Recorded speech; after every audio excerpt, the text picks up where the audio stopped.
Today, we're talking about employee evaluations and how to make it a little bit easier in your hectic schedule. So follow these 4 tips, and we're going to start with document as you go, be really specific, celebrate the good things, and nothing should come as a surprise. So let's get into it. Include the good things. You have to make sure that the valuation is a complete and total review of their total employment. So if they are somebody who has an evaluation that is mostly negative or mostly needs improvement, then that's probably somebody that you should be coaching up or coaching out. And so if you have a really great team member and you realize that most of what's on the evaluation is negative, then you've missed a huge ocean of positive things, and that person is not going to feel like they're really seen or understood in your workplace.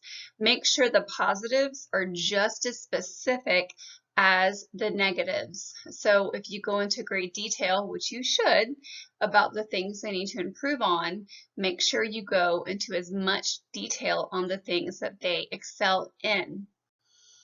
And next, we're going to talk about documenting as you go. This will make your documentation process a little bit more lengthy. However, it's worth it. Each time you give a coaching conversation or have a conversation with a team member, then you want to fill that into their evaluation in the applicable spot.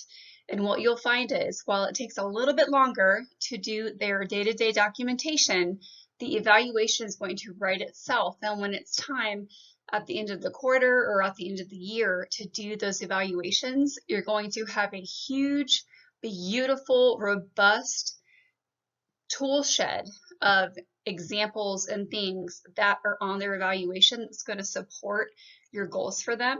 And they're going to feel very understood, and they're going to realize that you have paid attention all year. Next, you want to be as specific as possible.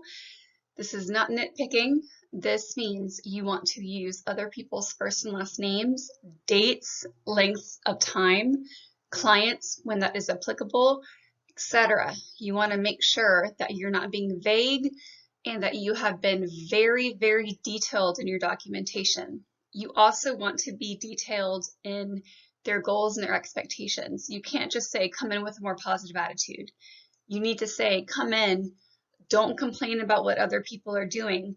Put a smile on your face, change your tone, change X, Y, and Z very, very, very specifically. Nothing should be a surprise. I always told my team that if anything on their evaluation was a surprise, then I wasn't doing my job. So please make sure that this evaluation is an actual review of their employment history for the length of time specified in the evaluation, which means you're reviewing things you have already discussed with them and you're setting goals for the future. Nothing documented should be a shock to them. If you follow these tips, you're going to have great evaluations and better employee conversations. Don't forget to subscribe, and we'll talk to you soon.